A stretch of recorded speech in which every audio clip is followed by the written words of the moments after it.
Welcome to This Week from Blue Mountain Broadcasting. I'm really glad that you tuned in to the show today. I'm your host, Lynelle Ellis, and today we are going to be talking with Lana Ash from the Dixie Acres Farm.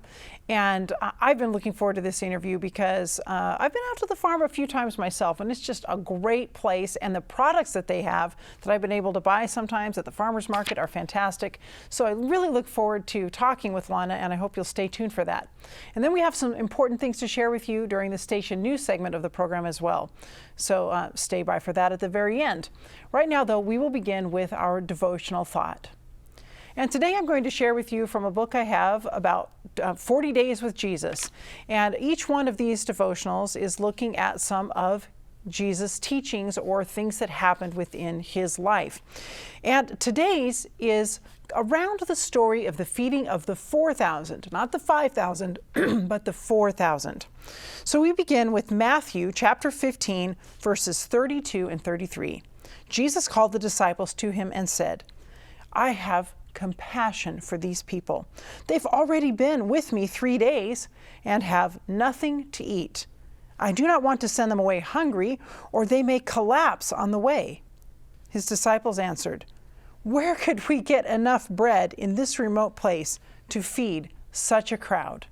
Now, the first time around, the logistical assessment was somewhat understandable. That is the time with the 5,000. It was a new situation. Philip was tested, Jesus performed a miracle, and perhaps they all had a good laugh at the mistake while everyone learned a valuable lesson. Except they didn't learn that lesson, because the second time it happened, every last disciple failed miserably. Once again, they were in a remote area with a massive crowd of hungry people, 4,000 this time instead of 5. And Jesus told the disciples he wanted everyone to eat before sending them home. If nothing else, it should have been a deja vu kind of moment. But it wasn't. Instead, the disciples unwittingly asked Jesus the same question he had asked them the first time. Where can we get bread in this remote place to feed such a crowd?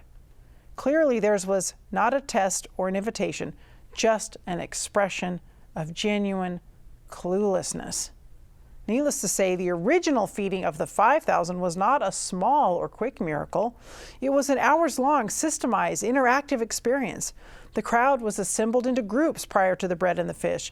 Jesus multiplied the bread and fish. The disciples distributed the bread and fish.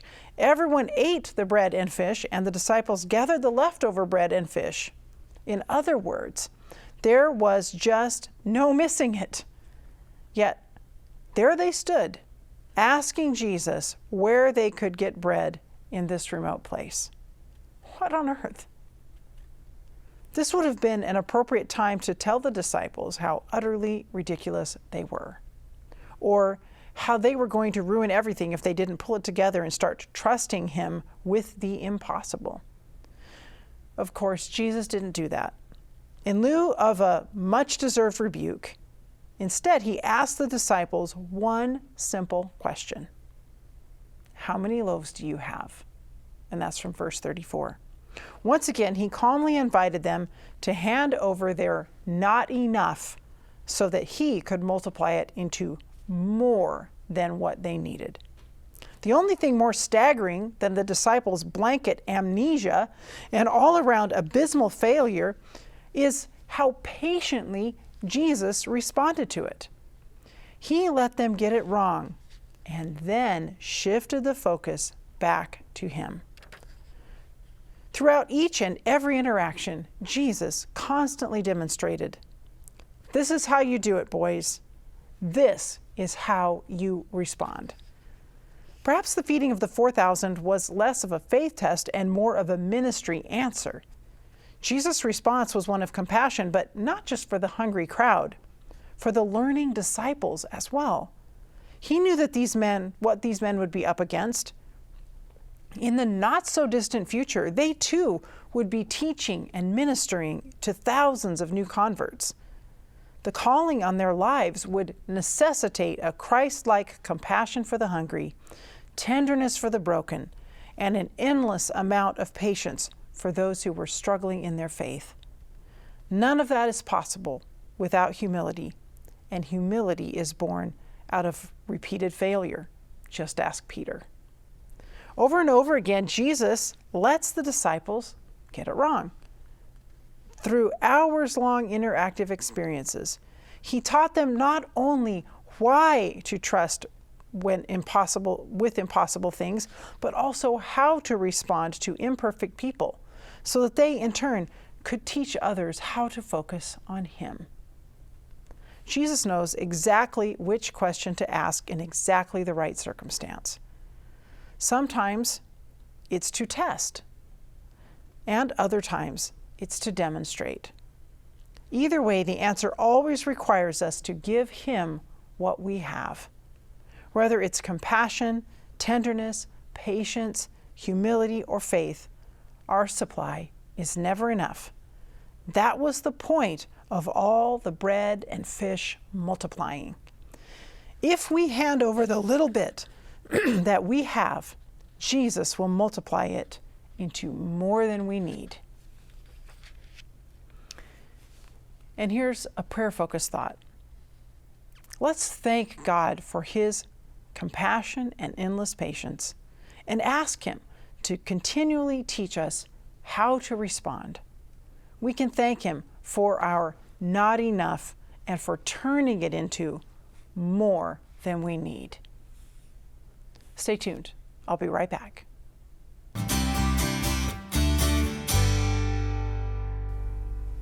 Welcome back. Joining me now is Lana Ash from Dixie Acres Farm. And it is really great to have you on the show today, Lana. This is fun. I've been looking forward to it. And when I arrived, I saw that you brought some things to show us with you, so I can't wait to get into that as well. But first of all, a little about the Dixie Acres Farm. What do you have to offer? Well, we have quite a wide variety of vegetables, especially salad greens and microgreens. We got started by doing strawberries. So people often know us by strawberries, but we do have blackberries and raspberries and just a big variety, really. Sometimes too big, but I love all these things, so I can't stop. Exactly. And I do want to talk to you about how you plan for all that in a little bit as well. So Dixie Acres Farm is located where? We're out by Dixie. Mm-hmm. Our address says Waitsburg, but that's because we're just outside of the Dixie city limits. So if you go the highway that goes past the airport, just keep on going towards the mountains, you'll get to the first little town. That's us. Yeah, and it's not too far away, really, for those living in Walla Walla. I know my kids and I have been out a few times to pick strawberries. And just takes 20 minutes. Mm-hmm. So. Yeah, a lovely little spot there. Yeah. So how did your family decide that farming was something you wanted to do? Well, I grew up as a child in the Philippines, in the country. And so when my husband and I got married, that was my dream, to be a mom with my kids at home and live in the country. Yes. And so we rented a house in College Place for a little while, but we were looking for property and finally found it, and it has a creek on it and some acreage, and it was a major fixer-upper house. But I can attest to that, having been there when you first bought it. Right. But we loved the property. Yes, and fantastic. It's been property. Great for the kids, so yeah. So at some point after you had the property, you decided to begin the farming process, or did you? Yeah, it wasn't right away, because when you have young kids, that absorbs your time a lot. Sure. But once the kids got to be kind of mid-grade school, then we could see, they need something else to keep busy with, and maybe pursue their own dreams. Yes. And so my husband got a big dream of strawberries, a big strawberry field. And it's just really hard to believe looking back. Kind of makes me want to laugh, because he ordered 8,000 strawberry plants. Whew. And I'm thinking that was maybe a couple acres that we actually planted by hand. And so we kept about 1 acre weeded, but the other half, the weeds got like as tall as your head. We had to mow it. So farming is full of lessons. It's great. Yeah. So maybe you overdid the strawberries a little bit. We did, but still have we still love strawberries, them, and though. we still keep them going. Yes. Yeah. But we plan it better now. That's good, and they are delicious berries for Thank sure. you. So, all right. So you started in it because you thought it would be something good for your kids, something good for the family. As well as we wanted a way to bless the community and get to know people around us. Because, you know, when you homeschool or a stay-at-home mom, you don't always get out as much and talk to people as much. So it was a good way to Yeah. get connected. yeah. Yeah, and now we see you at the farmers market yeah. and other places, I'm sure. But Yeah, I tell people the farmer's market is my dessert for the week, you know, because it's where you can actually show people your hard work and then get to talk with them, see what they think of stuff, and it's just really you get fun. some feedback about what you're Yeah. growing. And, Yeah.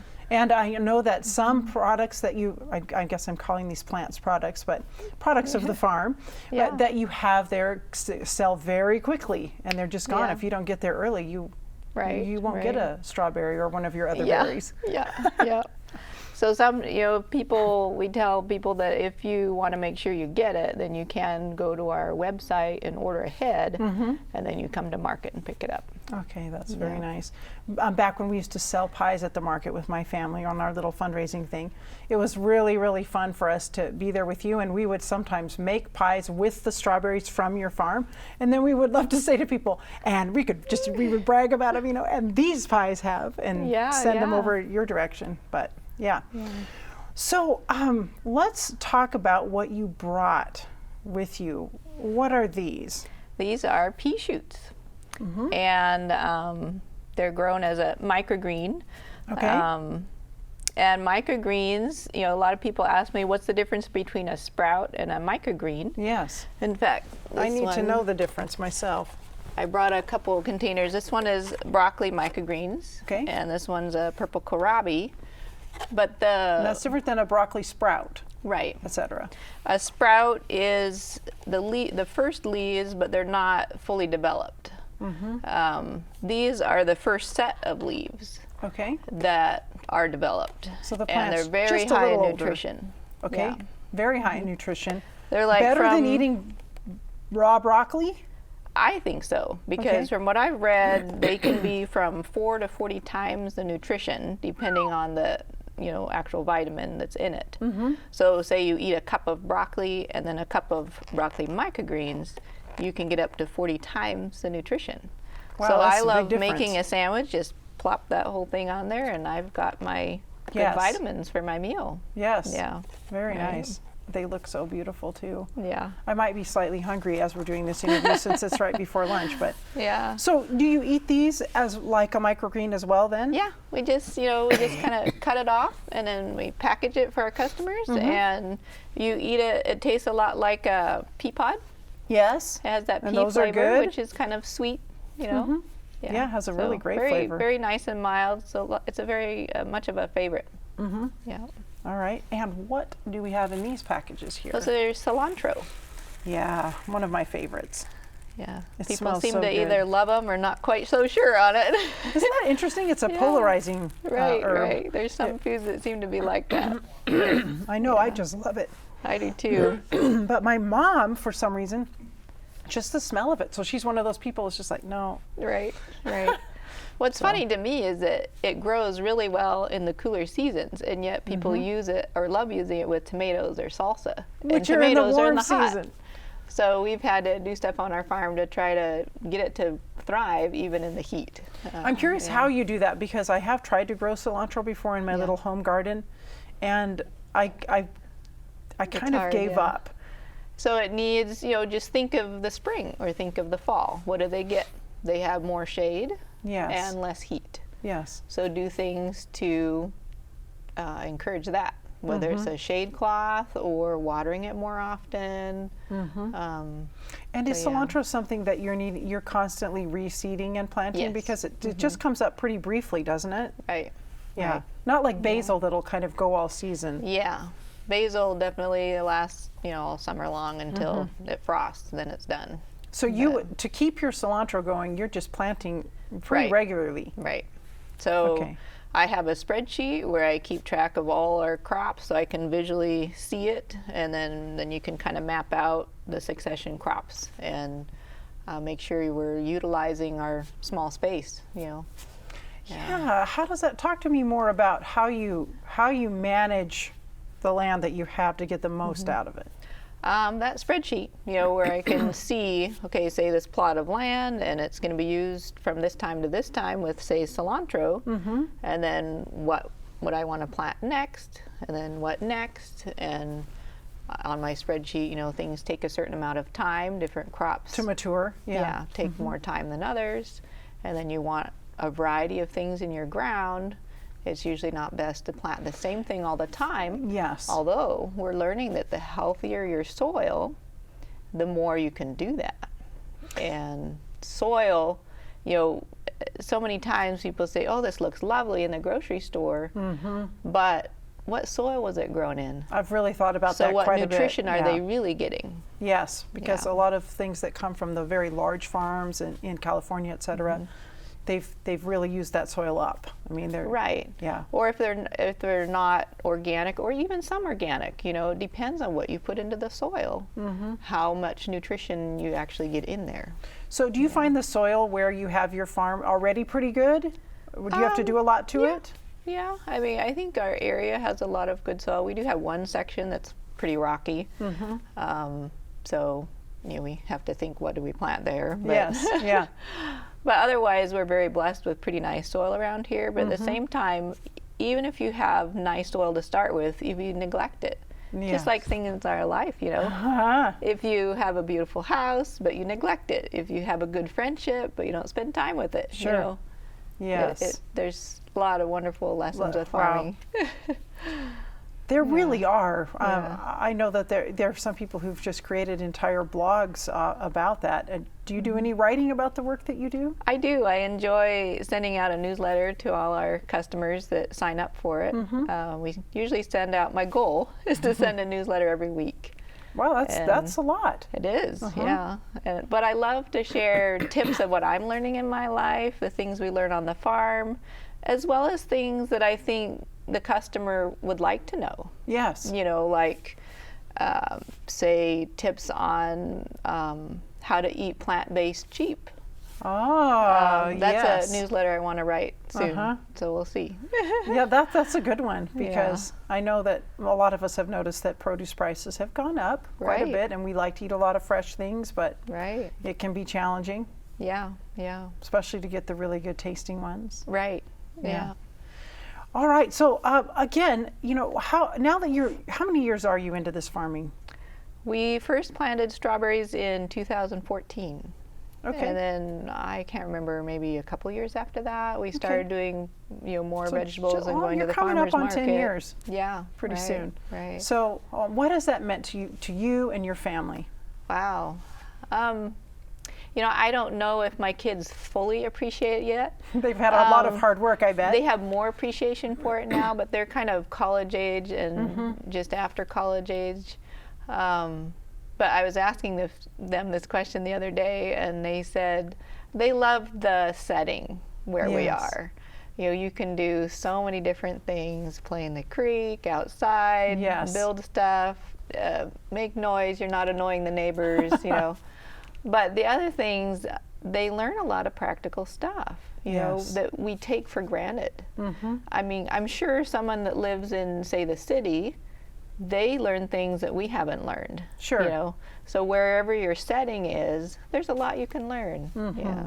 I'm sure it's been a great experience for them overall, even if it takes a few years to fully appreciate. Right. But I was looking back at some of our pictures the other day, and it's like, wow, they've had so many experiences that are just fun.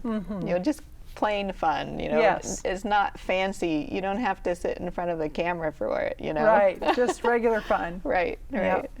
Very good. Well, Lana, I want to thank you so much for sharing with us about the farm and about the work that you're doing there and some of the things you have to offer. You're welcome. And thank you for watching. I'll see you in just a bit.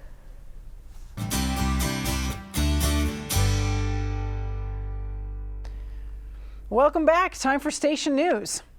what program are we going to highlight this week? I hope you're starting to ask that question, because we're really trying to point out to you each time during Station News some of the more exciting and popular shows that we have, or brand new, those kinds of things here on Blue Mountain Television. And today we want to talk about The Incredible Journey. We have more people tell us that this is their favorite program than just about anything else. So I know that you enjoy The Incredible Journey, hosted by Gary Kent, produced in Australia, and then shot all over the place in many different places around the world. And we are so happy that we're now sharing new episodes from season 5 of this very, very popular program. And you can watch those on Blue Mountain Television on Friday at 6:30 p.m., Saturdays at 10 p.m. and Sundays at 7:30 p.m. Those are the new episodes. So partway through season 5. Now, if you really love the show and you want to watch some of those reruns, the older episodes of the show, you can always do that Sunday through Friday at 12:30 p.m. So there's just a lot of opportunity to see The Incredible Journey, and it tells such wonderful stories and in such a creative way that I know you'll enjoy tuning in for this program, either the reruns or the brand new ones. So be sure to do that.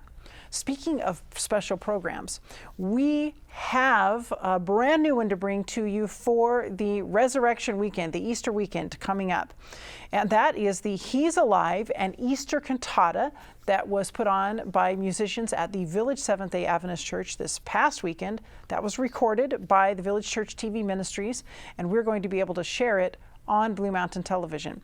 This program was conducted by and put together by Luba Brunton and Janina Gomenko, and we are really grateful for their leadership with Violin Praise, with the musicians at the Village Church, the whole group coming together to make a really beautiful program. We're going to share it. Get out your pen and write this down now. We're going to be able to share it with you at 5 p.m. on Saturday, April 8. 5 p.m. Saturday, April 8, and then also again on Easter Sunday, April 9 at 9 a.m. So we've got Saturday at 5 p.m. and Sunday at 9 a.m. for He's Alive and Easter Cantata.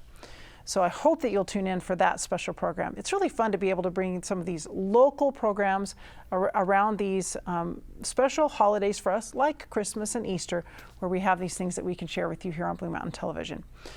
Also, wanted to let you know, in case you hadn't already noticed, that a really lovely article about Blue Mountain Broadcasting Association came out in the Union Bulletin this past week, and we're just so happy about that and so grateful that they came to us and wanted to tell the story of our move to the Wallula facility and just give an update to our community about what's going on with the ministry.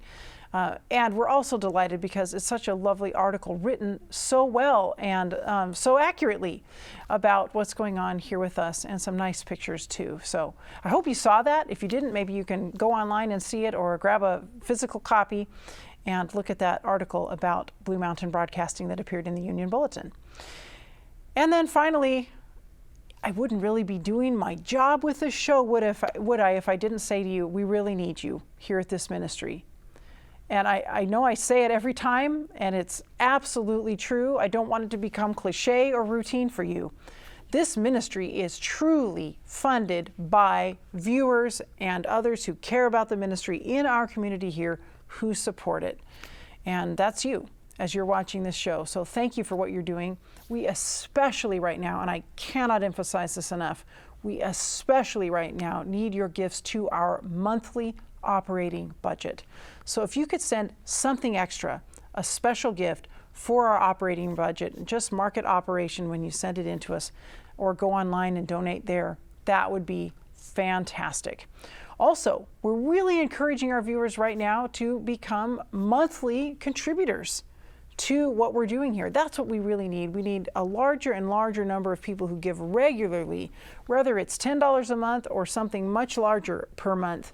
We need you. So thank you for those gifts. I hope that you will take this call from me seriously, that you will pray about it, that you will think about it, and maybe either give a little more than you've been giving, or begin to give if you haven't been one of the people who has given to the ministry of Blue Mountain Television in the past. So I know you appreciate the station, and someone that you love also is really benefiting from this, so you might even give that gift on their behalf.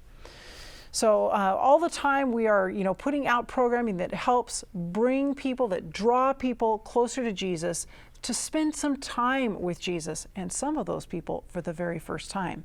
So it's quite a calling, and it's a beautiful ministry and work that we are doing here at Blue Mountain Broadcasting. Well, I'd like to thank you again for tuning into the show today, for being a part of the family of Blue Mountain Television. Grateful for the time that you gave to us. I will see you next time.